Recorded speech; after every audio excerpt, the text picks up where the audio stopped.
Hello friends, कल के lecture में हमने बात की थी कार्टेशियन प्रोडक्ट के बारे में और आज हम बात करने वाले हैं रिलेशंस के बारे में, जिसको कि हम कार्टेशियन प्रोडक्ट के हेल्प से डिफाइन करेंगे।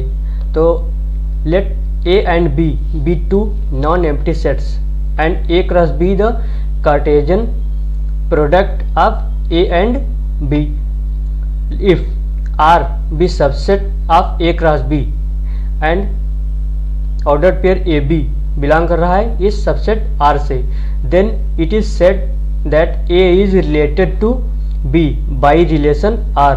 मतलब क्या हुआ इसका कि दो सेट ले लिए A एंड B और उनका कार्टेशियन प्रोडक्ट निकाल लिया। उस कार्टेशियन प्रोडक्ट का एक सबसेट डिफाइन किया हमने R। अब इस R से हम कोई ऑर्डर्ड पेयर लिए AB, तो हम कह पाएंगे कि A और B दोनों एक दूसरे से रिलेटेड हैं बाय रिलेशन R। इसको एग्जांपल के द्वारा समझते हैं तो और ज़्यादा क्लियर हो जाएगा। मान लिए एक सेट ले लिए A, एक सेट ले लिए B। A में 2, 3, 4, 5 एलिमेंट है एंड B में 4, 6, 8, 9 एलिमेंट है और इसका कार्टेशियन प्रोडक्ट में निकाला तो उसमें आए 16 एलिमेंट। कैसे?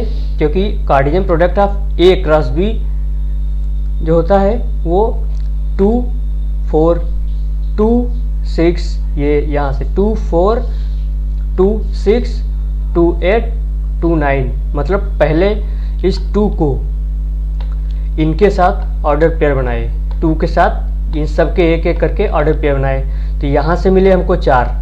ऐसे ही 3 के लिए बनाएंगे तो ये 3, 4, 3, 6, 3, 8, 3, 9 जैसे कि यहाँ दिखाया है। और ऐसे ही 4 के लिए और ऐसे ही 5 के लिए, तो 4 एलिमेंट यहाँ है, हर एक के लिए 4 4 प्लेसेस, मतलब 4 × 4 16। और डिफाइन भी किया था कल कि cardinality of A cross B equal to cardinality of A into cardinality of B. तो कार्डिनलिटी ऑफ ए कितनी है? यहाँ पर 4 है क्योंकि इसमें 4 एलिमेंट हैं। और कार्डिनलिटी ऑफ बी कितनी है? 4, उसमें भी 4 एलिमेंट है, इस वजह से यहाँ से 16 आ गया इसकी कार्डिनलिटी कार्टेशियन प्रोडक्ट की। अब Cartesian product A cross B में 16 एलिमेंट है। अब इन्हीं में से एक सबसेट हम बनाएंगे R। कैसे बनाएंगे वो देखते हैं कि now relation R between A and B is defined by specifying that A belongs to A, मतलब कि A का वो एलिमेंट और B के वो एलिमेंट, मतलब A और B से वो सारे एलिमेंट का ऑर्डर पेयर बनाएंगे जो जिसमें कि क्या होगा, A डिवाइड करेगा B को।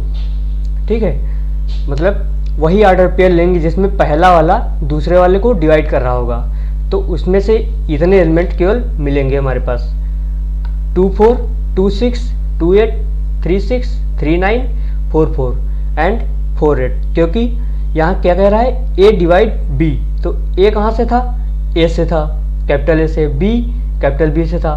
और यहाँ A और B कैसे पहचानेंगे? A क्रॉस B निकाल रहे हैं ना, तो पहले वाला एलिमेंट जो होता है वो पहले वाले से होता है, मतलब कि हर एक ऑर्डर पेयर का फर्स्ट एलिमेंट जो है वो क्या है, कैपिटल ए से बिलोंग कर रहा है, मतलब उसको हम स्मॉल ए मान के चलेंगे। और सेकेंड प्लेस पे जो एलिमेंट होंगे ऑर्डर पेयर्स में वो हम कैपिटल बी से मानेंगे एलिमेंट। ठीक, अगर बी क्रॉस ए होता तो कहानी कुछ उल्टा हो जाती, तब पहले प्लेस पे जो होता वो बी से होता एलिमेंट।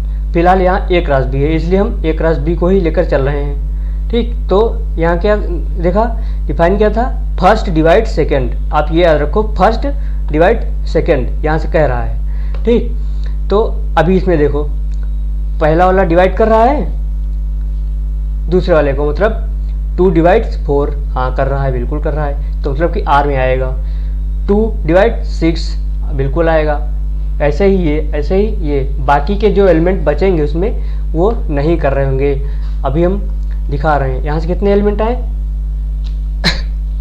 1 2 3 4 5 6 एंड 7, बाकी के जो बचे एलिमेंट 16 माइनस 7 आई मीन 9 वो नहीं कर रहे होंगे। जैसे ये वाला एलिमेंट था वो है आर्म में, ये भी है, ये भी है, ये नहीं है क्योंकि 2 9 को डिवाइड नहीं करेगा। ऐसे ही 3 4 नहीं है, ये है, 3 8 नहीं होगा, 3 9 होगा, 4 4 होगा, 4 6 नहीं होगा, 4 8 होगा, 4 9 नहीं होगा, 5 4 नहीं होगा, 5 6 नहीं होगा, 5 8 नहीं होगा, 5 9 नहीं होगा। ठीक, तो इस तरह से हमने एग्जाम्पल देखा।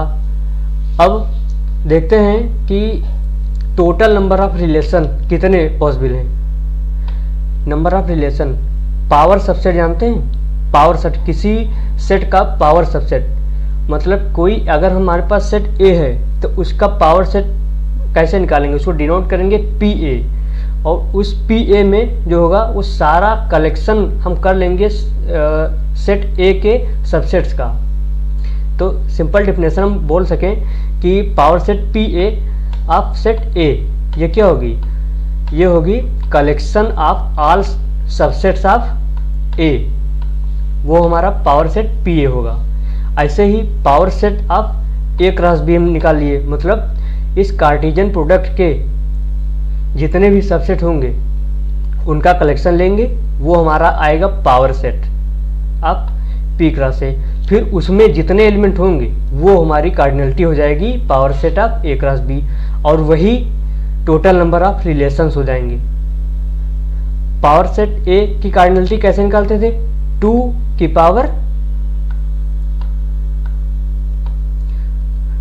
Power cardinality of A, cardinality of A.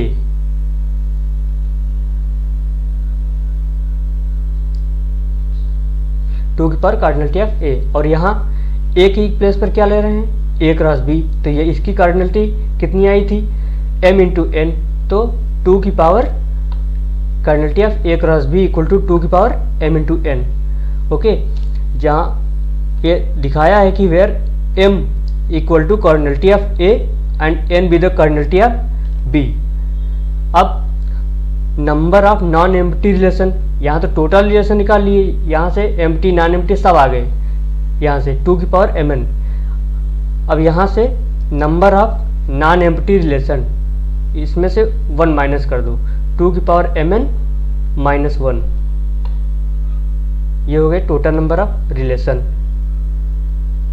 And number of non empty relation. अब आई बारी बाइनरी रिलेशन की। बाइनरी रिलेशन भी कार्टेशियन प्रोडक्ट से ही डिफाइन करेंगे, क्योंकि Cartesian product A cross B का हम जान चुके हैं। अब अगर हम बी की जगह ए रख दें तो हमारे पास कार्टेशियन प्रोडक्ट ए का ए के साथ निकलेगा। तो इस प्रकार एक सेट डिफाइन करेंगे सबसेट ए क्रॉस बी का, जिसको कि हम बाइनरी रिलेशन कहते हैं। ए पर अगर ए से कोई 2 एलिमेंट्स उठाते हैं और उनका ऑर्डर्ड पेयर इसी एस में बिलोंग कर गया, तो कहा जाएगा कि ए बी से रिलेटेड है और एस बाइनरी रिलेशन हो जाएगा उसका। ठीक, तो बाइनरी रिलेशन कितने होंगे, क्योंकि यहाँ से देखा कि टोटल नंबर ऑफ रिलेशन कितने थे, 2 की पावर m इंटू एन, मतलब 2 की power cardinality of a into cardinality of b। तो कार्डिनलिटी ऑफ a m थी और यहाँ a इक्वल टू b है, मतलब कि cardinality of a cardinality of b equal to m, n की जगह m रख दिया यहाँ, तो क्या आया 2 इंटू 2 की power m into n equal to 2 की पावर m स्क्वायर। लिखा भी है cardinality of a equal to m। अब रिलेशन जाना क्या है, कार्टेशियन प्रोडक्ट जान लिया क्या है, बाइनरी रिलेशन जान लिया क्या है। अब हम देखेंगे कि रिलेशन होता कितने टाइप का है, इसके टाइप्स देखेंगे, फिर उनकी डेफिनेशन देखेंगे विद एग्जांपल्स, और देखेंगे कि कौन से रिलेशन कितने होते हैं। तो पहला है एम्प्टी रिलेशन, नाम से ही पता चल रहा है इसमें कुछ नहीं होगा, एम्प्टी मतलब खाली, कुछ नहीं, एम्प्टी रिलेशन। दूसरा आइडेंटिटी रिलेशन, तीसरा रिफ्लेक्सिव, फिर irreflexive, symmetric, asymmetric, antisymmetric, transitive and then equivalence relation. Equivalence relation सबसे इम्पॉर्टेंट है इसमें, क्योंकि आगे बहुत सारी इक्विवेलेंस क्लासेस, पूरी रियल एनालिसिस, पूरी एब्स्ट्रैक्ट अलजेब्रा में हमको इक्विवेलेंस रिलेशन के बारे में बहुत ज़्यादा पढ़ना पड़ता है। इस वजह से इक्विवेलेंस रिलेशन बहुत इंपॉर्टेंट है। अब देखते हैं बारी बारी से एक एक की डेफिनेशन। एम्प्टी रिलेशन की डेफिनेशन क्या है? एम्प्टी रिलेशन कैसे डिफाइन करेंगे? मान लेते हैं कि S A क्रॉस A का सबसेट है, तो इस S को एम्प्टी रिलेशन कब कहेंगे? जब कोई भी एलिमेंट A का अपनी गिवन कंडीशन को सेटिस्फाई ना करे। ठीक, कोई कंडीशन दे दी उस, और S डिफाइन कर दिया कि हमको इसमें उस कंडीशन के अकॉर्डिंग एलिमेंट भरने हैं। ठीक, तो एलिमेंट लाने कहाँ से है? इस सेट A से एक डब्बा दे दिया, उस डब्बे से आपको चने के दाने या मोती निकाल के रखने हैं। कैसे रखने हैं? एक कंटेनर में रखने हैं। वो कंटेनर कंडीशन क्या लगा रहा है? एकदम फ्रेश आने चाहिए हमारे अंदर। रखो हमारे अंदर एकदम फ्रेश। जो फ्रेश नहीं है तो मत दो हमें, भले ही हमको खाली रखो, लेकिन हमारे अंदर एकदम फ्रेश दाने रखो। तो अगर इसमें फ्रेश हैं एक भी, तब तो ठीक है। अगर हमको फ्रेश मिले ही नहीं तो बोला है भैया तुम ऐसे लौट जाओ, हमारी दुकान पे आपके लायक सामान नहीं है। ठीक है, तो वो हो गया एम्प्टी रिलेशन। डिफिनेशन वो एग्जांपल देखते हैं। A A में दो लोग, रमेश सुरेश। तो कह रहा है कि A क्रॉस A का A के साथ कार्टेशियन प्रोडक्ट लिया। रमेश को एक साथ रख दिया, रमेश सुरेश को एक साथ रख दिया, सुरेश रमेश को एक साथ रख दिया, सुरेश और सुरेश को एक साथ रख दिया। ऐसे ही नाम बोल रहे हैं लेकिन है नहीं, है R and S, ये दो अल्फ़ाबेट हैं। ठीक, then S be the relation defined by for A belongs to A, मतलब कि A से कोई दो एलिमेंट ले रहे हैं तो कहा जाएगा कि A रिलेटेड टू B या B related to A related to B if both are vowels. तो भैया A में जब वॉबल है ही नहीं तो कार्टेशियन प्रोडक्ट करने के बाद हमको वॉबल मिलेगा ही नहीं। तो इसलिए S जो है इसका बनाएंगे जो, वो एम्प्टी आएगा, इसमें एक भी एलिमेंट नहीं आएंगे। तो यहाँ से हमको एम्प्टी रिलेशन डिफाइन हो गया। अब एम्प्टी रिलेशन समझ गए, और उसके बाद आते हैं आइडेंटिटी रिलेशन पे। आइडेंटिटी रिलेशन क्या है? इसको I से डिनोट करते हैं। ये भी सबसेट होता है A क्रॉस A, मतलब Cartesian product of A set with itself. I इसका सबसेट ले लिया, हम कहेंगे कि I आइडेंटिटी रिलेशन होगी ऑन A, उस सेट पर। अगर कोई एलिमेंट ले रहे हैं A से, सच दैट A बिलोंग कर रहा है I में, but A B does not belong to I if A not equal to B। मतलब आइडेंटिटी में क्या होता है, हर एलिमेंट अपने से ही रिलेटेड होता है। A related to A, B related to B, 10 related to 10, red related to red. Okay, अब एग्जांपल देखते हैं इसका। A सेट ले लिया, A B C तीन एलिमेंट ले लिए इसके। देन I1 I2 I3 तीन रिलेशन हमारे पास हैं, डिफाइन कर दिए। ठीक, अब हमको बताना है कि इसमें से कौन सा आइडेंटिटी रिलेशन है, which one is identity relation. तो डिफिनेशन अप्लाई करो। क्या कह रही है? हर एक एलिमेंट खुद से ही रिलेटेड होगा। A belongs to A, then A belongs to I। हर एक एलिमेंट की बात कर रहा है। तो यहाँ से I1 है, A B है, लेकिन कंडीशन ये है हर एक एलिमेंट होना चाहिए। तो यहाँ C छूट गया ना, इस वजह से ये नहीं है। अब I2 A B and AB। तो भैया यहाँ तक तो ठीक था, A से रिलेटेड था, B से रिलेटेड था, लेकिन अब ये लफड़ा कर दिया कि A कह रहा है कि B से रिलेटेड है, इस वजह से ये भी नहीं है आइडेंटिटी रिलेशन। अब I3 क्या कह रहा है कि A से रिलेटेड है, बी से रिलेटेड है एंड सी से रिलेटेड है। और एलिमेंट कौन कौन से हैं? A B C. तो मतलब कि हर एक एलिमेंट इसका अपने से ही रिलेटेड हो गया। तो ये I3 जो है वो आइडेंटिटी रिलेशन है, बाकी I1 I2 ये नहीं है।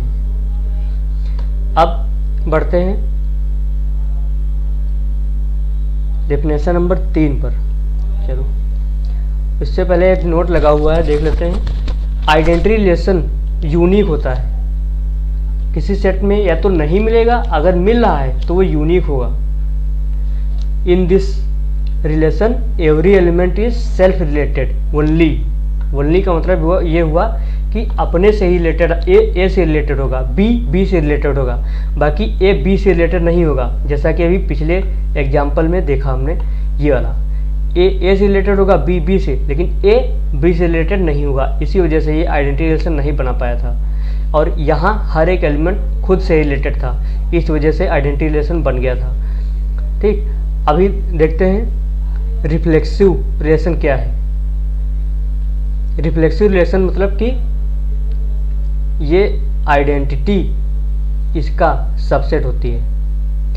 रिफ्लेक्सिव रिलेशन देखने के लिए सबसे पहले हम ये देख लें कि आइडेंटिटी रिलेशन उसको होना चाहिए।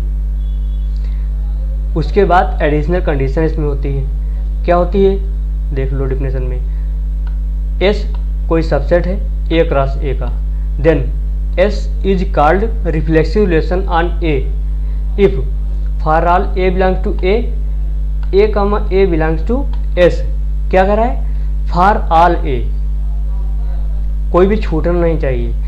एंड आई सबसेट होना चाहिए एस का, ए सेल्फ रिलेटेड होना चाहिए और आई सबसेट होना चाहिए ए का। बाकी इसके अलावा अगर कोई एलिमेंट ए बी से, बी ए से या कुछ भी आ रहा है वो कोई दिक्कत नहीं, ये कंडीशन जरूर फुलफिल होनी चाहिए। ठीक, मतलब ए क्रॉस ए का सबसेट जो है एस, उसको हम रिफ्लेक्सिव रिलेशन बोलेंगे अगर इसमें वो सारे एलिमेंट आ रहे हैं, ए के सारे एलिमेंट वो आ रहे हैं जो सेल्फ रिलेटेड हैं और ये एस आई को कंटेन कर रहा है, मतलब आइडेंटिटी रिलेशन को कंटेन कर रहा है। तो एस जो होगा वो रिफ्लेक्सिव रिलेशन हो जाएगा। जैसे A B C, then which is अथवा are reflexive and also indicate the identity relation. मतलब कि जो following S1 S2 S3 and S5 तक शायद दिया है, तो इसमें से कौन सा, S4 तक है, इसमें से कौन सा रिलेशन रिफ्लेक्सिव है और ये भी बताना है कि कौन सा आइडेंटिटी रिलेशन है। तो मान लेते हैं पहला S1, मान लेते हैं कि ये हमारा रिफ्लेक्सिव है। तो देखते हैं रिफ्लेक्सिव कंडीशन सेटिस्फाई हो रही है या नहीं हो रही। अगर हो रही है तब तो ठीक है, अगर नहीं हो रही तब ठीक है, good bye. S1 A B C। Condition क्या थी? हर एक एलिमेंट सेल्फ रिलेटेड होना चाहिए। ठीक भैया, ये A B C तीनों कवर हो गए। अब देखो क्या सेल्फ रिलेटेड है? बिल्कुल है, ए से है, बी से, सी से है।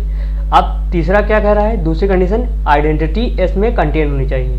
आइडेंटिटी रिलेशन क्या था? उसमें केवल एलिमेंट जो है अपने से ही रिलेटेड होते थे। हाँ तो है, सारे एलिमेंट हैं, इसका आइडेंटिटी रिलेशन यही तो होगा ना। तो और ये सबसेट हो गया S1 का, तो ये तुम्हारा हो गया रिफ्लेक्सिव प्लस आइडेंटिटी। अब बात आती है S2 की। S2 में चलो ठीक है, मान लो रिफ्लेक्सिव है। अगर रिफ्लेक्सिव है तो उसकी सारी कंडीशन सेटिस्फाई होनी चाहिए और आइडेंटिटी कंटेन होनी चाहिए। तो पहली बात, आइडेंटिटी कंटेन ही नहीं है, मतलब कि आइडेंटिटी रिलेशन नहीं है।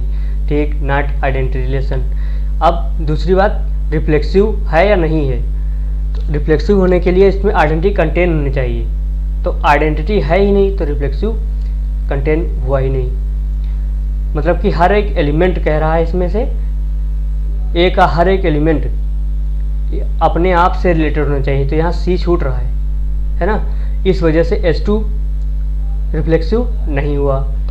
अब S3 दिया है ए से रिलेटेड है, बी से रिलेटेड है, सी से रिलेटेड है एंड ए बी से रिलेटेड है। अब बताओ, आइडेंटिटी भी कंटेन हो गई और हर एक एलिमेंट भी हो गया और एक्स्ट्रा कंडीशन ये आई, तो आइडेंटिटी यहाँ तक है, आइडेंटिटी रिलेशन यहाँ तक है, ठीक, कंटेन हो गया इसमें। अब क्या ये पूरा देखा जाए S3 तो आइडेंटिटी होगा? नहीं होगा, क्योंकि यहाँ तक तो अगर कहते हम तब तो ठीक था, लेकिन अब उससे आगे हम बढ़ गए कि ए को बी से रिलेटेड दिखा दिया, तब तो गड़बड़ हो गया, क्योंकि सेल्फ रिलेटेड होना चाहिए। अगर ए बी से रिलेटेड है तो ए और बी दोनों इक्वल होने चाहिए, लेकिन यहाँ ऐसा कुछ तो मेंशन है नहीं कि ए बी के इक्वल है या बी सी के इक्वल है या सी ए के इक्वल है। यहाँ किसी एलिमेंट की इक्वलिटी नहीं दिखाई गई। ये सारे ए बी सी जो हैं वो डिस्टिंक्ट एलिमेंट हैं, तो यहाँ ए और बी ये आइडेंटिटी रिलेशन में नहीं जाएगा। इस वजह से यहाँ तक तो ठीक था एक रिलेशन कि भैया यहाँ तक कह दिए कि आइडेंटिटी रिलेशन है, हाँ है। अब जैसे ही कंडीशन हटा दी, बाउंड्री हटा दी यहाँ से बाउंड्री, तब ये पूरा कवर करने लगा। तो बोला अब बताओ है आइडेंटिटी रिलेशन या नहीं है? तो बोला नहीं, क्योंकि ए बी से रिलेटेड है। यहाँ होना क्या चाहिए, हर एक एलिमेंट सेल्फ रिलेटेड होना चाहिए, ठीक। इस वजह से ये पूरा जो है रिफ्लेक्सिव रिलेशन को सेटिस्फाई कर रहा है, बल्कि आइडेंटिटी रिलेशन नहीं है। ये रिफ्लेक्सिव हो गया, आइडेंटिटी नहीं हो गया।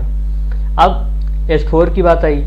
S4 में ए से रिलेटेड है, बी से रिलेटेड है, ए बी से रिलेटेड है, तो ये ना तो रिफ्लेक्सिव है ना आइडेंटिटी है। क्यों? क्योंकि आइडेंटिटी रिलेशन में एक एलिमेंट बच रहा है जिसका सेल्फ रिलेशन नहीं दिया गया है, और यही रीजन ये यहाँ भी है। कह रहा है ए सेल्फ रिफ्लेक्सिव रिलेशन में ए के हर एक एलिमेंट का रिलेशन सेल्फ रिलेटेड होना चाहिए, लेकिन ए से रिलेटेड, बी से रिलेटेड, ए बी से रिलेटेड, इससे कोई रिफ्लेक्सिव को प्रॉब्लम नहीं होगी।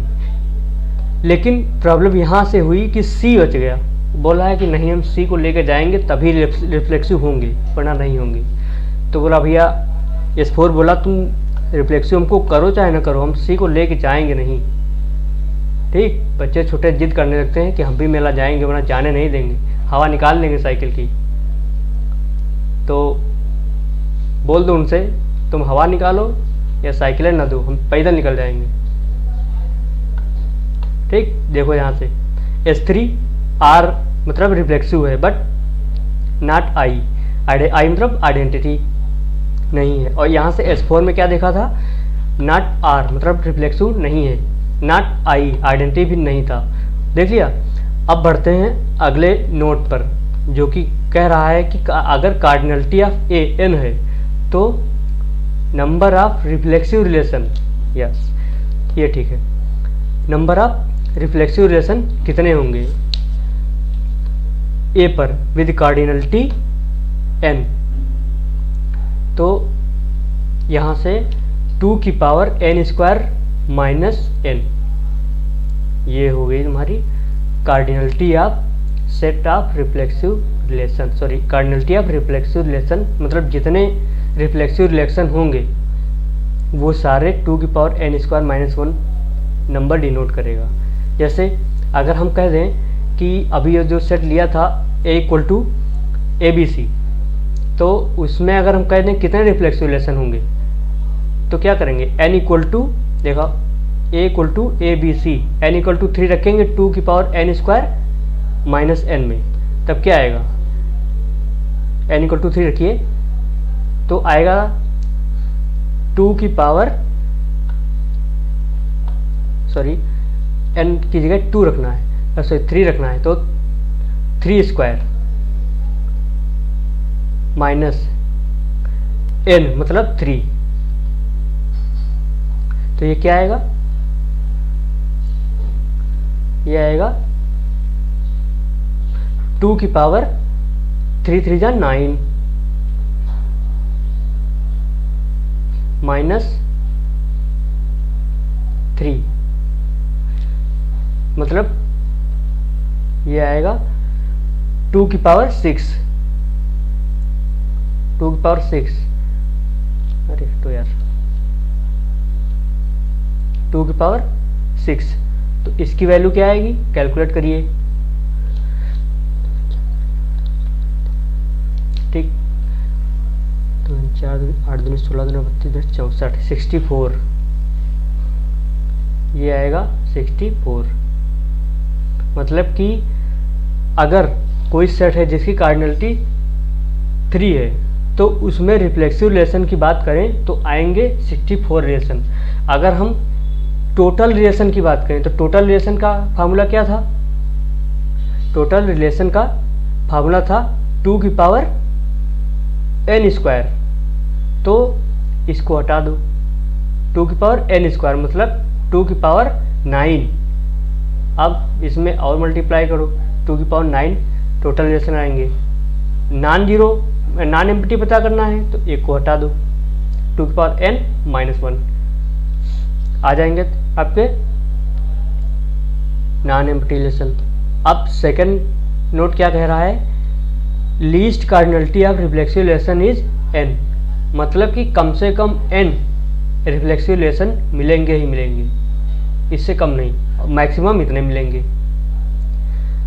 Empty relation on non empty set is not reflexive, मतलब कि एम्प्टी रिलेशन जो अभी हमने डिफाइन किया था पहले नंबर पे, क्या था कि कोई भी एलिमेंट जो है गिवन कंडीशन को सेटिस्फाई नहीं कर रहा हो उसको एम्प्टी रिलेशन बोलते थे। तो empty relation on non empty set, हम किसी नॉन एम्प्टी सेट के लिए एम्प्टी रिलेशन कह रहे हैं, वो रिफ्लेक्सिव रिलेशन नहीं होगा। ठीक, लेकिन अगर हम यही डिफाइन करें एम्प्टी रिलेशन किसी एम्प्टी सेट पर तो वो रिफ्लेक्सिव हो जाएगा।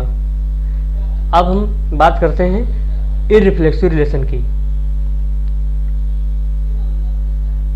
Irreflexive relation and last topic of this discussion. Now the definition of irreflexive relation is given as this relation is not just the negation of reflexive relation. That means as we define the reflexive relation, so by the name suggested irreflexive relation, we think that it is just the negation of reflexive relation, but not so. It is not the just negation of reflexive relation. It can be defined by another way. Look here, a relation S defined on a set A is called irreflexive. That means S किसी set A पर हम define कर रहे हैं कि वो irreflexive relation है अगर no element is self related, कोई भी एलिमेंट S में ऐसा ना हो जो सेल्फ रिलेटेड हो। लाल के साथ नहीं रह सकते, रेड येलो के साथ रख सकते हैं, बट येलो के साथ नहीं रह सकते। मतलब सेम कलर वाले बॉल्स एक ही जगह नहीं रह सकते, तो वो जो रिलेशन डिफाइन होगा वो इररिफ्लेक्सिव रिलेशन हो जाएगा। अब मतलब शॉर्ट में अगर शॉर्ट ट्रिक देखना चाहें तो ये देखिए, we are given relation S on a set S, and then we are asked that check if S is irreflexive or not. Then just check that S intersection identity relation is phi or not. If it is phi, then we get that S is irreflexive relation. ठीक, ये हो गई short trick. अब note पे जाते हैं कि note 1 क्या कह रहा है। Total number of irreflexive relation on set A is same as the reflexive relation, is same as reflexive relation 2 की power n square minus n। मतलब जितने हमारे पास रिफ्लेक्सिव रिलेशन मिलेंगे उतने ही इररिफ्लेक्सिव रिलेशन मिलेंगे। सेट A की कार्डिनलिटी ABC 3 थी, यहाँ भी अगर हम इररिफ्लेक्सिव रिलेशन काउंट करें तो यहाँ से भी 64 रिलेशन आएंगे जो इररिफ्लेक्सिव होंगे, और इररिफ्लेक्सिव रिलेशन उतने ही आएंगे रिफ्लेक्सिव रिलेशन।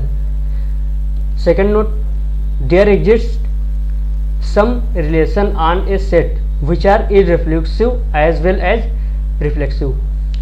अभी हमने बताया कि irreflexive relation is not just negation of reflexive relation, अब वही बात यहाँ से देखो क्लियर हो रही।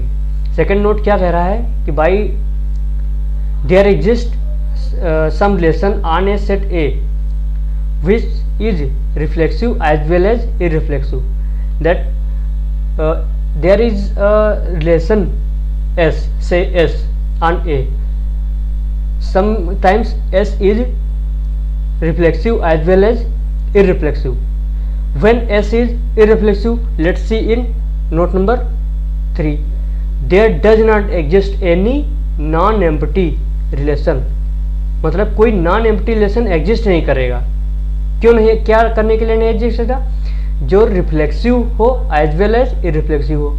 मतलब कि जो भी रिलेशन आएगा, यहाँ से जो एस हम बताए थे कि एस सेट ए पर है तो वो रिफ्लेक्सिव भी होगा इररिफ्लेक्सिव भी होगा। अब यहाँ से कह रहा है एस है क्या?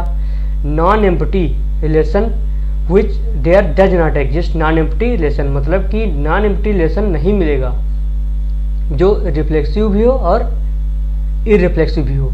मतलब एस क्या है? एम्प्टी। एस को एम्प्टी होना पड़ेगा। That is only empty relation on empty set is reflexive as well as irreflexive. Condition ये है कि only empty set, और एक कंडीशन ये है कि on empty set, empty relation on empty set is reflexive as well as irreflexive relation. ठीक। Example number 1, sorry example इसका देखेंगे। A इक्वल टू 1 2 3 एंड एक रिलेशन एस डिफाइन किया 2 2 1 3। तो हमको दिखाना है कि क्या करना है इसमें, ये रिफ्लेक्सिव भी नहीं है और इररिफ्लेक्सिव भी नहीं है। कैसे? चलो ठीक है, रिफ्लेक्सिव मान लिया। रिफ्लेक्सिव के लिए आइडेंटिटी कंटेन होनी चाहिए, आइडेंटिटी कंटेन नहीं हो रही। क्यों? क्योंकि इसमें 2 ही 2 से रिलेटेड, बाकी 1 और 3 नहीं रिलेटेड, सब रिलेटेड। ठीक, रिफ्लेक्सिव नहीं हुआ। अब इररिफ्लेक्सिव की बारी आई तो इररिफ्लेक्सिव में क्या था कि सेट का आइडेंटिटी के साथ इंटरसेक्शन फाई आना चाहिए, लेकिन नहीं आ रहा है। क्यों? क्या आ रहा है इंटरसेक्शन? ये आएगा 2 2 मिल जाएगा, क्योंकि आइडेंटिटी में 1 1 2 2 3 3 आएंगे। इररिफ्लेक्स जो रिलेशन जो एस दिया है उसमें 2 2 1 3 दिया है, तो उसके साथ जब इंटरसेक्शन लेंगे मतलब कॉमन एलिमेंट हमको यही मिल जाएगा। इस वजह से हमारा ना तो ये रिफ्लेक्सिव हुआ और ना ही इररिफ्लेक्सिव हुआ। ठीक, एक बार ये नोट फिर से देख लेते हैं। Total number of irreflexive relation on set A is same as the number of reflexive relation, and second note says that there exists some relation on A which are reflexive as well as irreflexive as well as reflexive। मतलब A पर एक कुछ ऐसे relation मिल जाएंगे जो reflexive भी होंगे और इररिफ्लेक्सिव भी होंगे। और थर्ड नोट क्लैरिफाई कर रहा है कि वो रिलेशन होंगे कौन से। There does not exist any non empty relation, मतलब कोई नॉन एम्प्टी रिलेशन मिलेगा ही नहीं। वो तो कह रहा है रिलेशन मिलेंगे, अब ये कह रहा है कि नहीं मिलेंगे non empty relation which are reflexive as well as irreflexive. तो वो ये कह रहे हैं एम्प्टी और नॉन एम्प्टी के बारे में बताया ही नहीं था। अब यहाँ से क्लियर कर दिया कि वो नॉन एम्प्टी रिलेशन मिलेंगे ही नहीं, केवल एम्प्टी रिलेशन ही ऐसा रिलेशन होगा जो एम्प्टी सेट पर अगर डिफाइन किया जाए तो रिफ्लेक्सिव भी होगा और इररिफ्लेक्सिव भी होगा। ठीक, आज के लिए इतना ही रखते हैं और हमारे चैनल को सब्सक्राइब कर दीजिए। अगर वीडियो पसंद आए, बात समझ में आए तो शेयर भी करिए, अपने फ्रेंड को सजेस्ट करिए हमारे प्लेटफॉर्म पे आने के लिए। और हर रोज़ बाय डे लेक्चर नोट्स हम अपने टेलीग्राम चैनल पर अपलोड कर दिएंगे और लिंक डिस्क्रिप्शन दे दिया जाएगा, वहाँ से आप डाउनलोड कर सकते हैं। अगर कोई क्वेरी हो तो आप टेलीग्राम पर भी डिस्कस कर सकते हैं और कमेंट बॉक्स में भी लिख सकते हैं। ठीक है, थैंक यू फ्रेंड्स।